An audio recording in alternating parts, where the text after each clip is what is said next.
पाहायला मिळत आहेत. अनेक कार्यकर्ते आहेत आपल्याला पाहायला मिळत आहेत.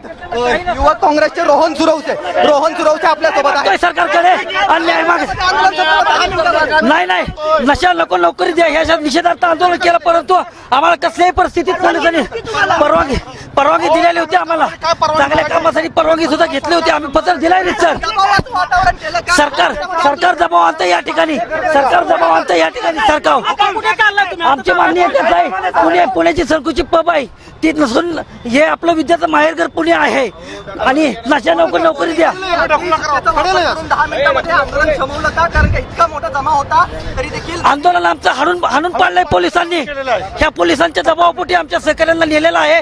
पण आम्ही पोलीस स्टेशनच्या बाहेर धरणे आंदोलन धरून आता बसणार आहे युवक काँग्रेस. अच्छा, तर आता हे सगळेजण जे आहेत ते डेक्कन पोलीस स्टेशनला जाऊन धरणे आंदोलन करणार आहेत अशा प्रकारचं मत या सगळ्या कार्यकर्त्यांच्या वतीने जे आहे ते मानण्यात आलेलं आहे. आणि हे सगळे कार्यकर्ते जे आहेत ते आता ज्या ठिकाणी उदय भानू यांना घेऊन जाण्यात आलं त्या ठिकाणी हे सगळे कार्यकर्ते आता निघाल्याचं चित्र जे आहे ते आपल्याला पाहायला मिळतं. आणि जर आपण पाठीमागे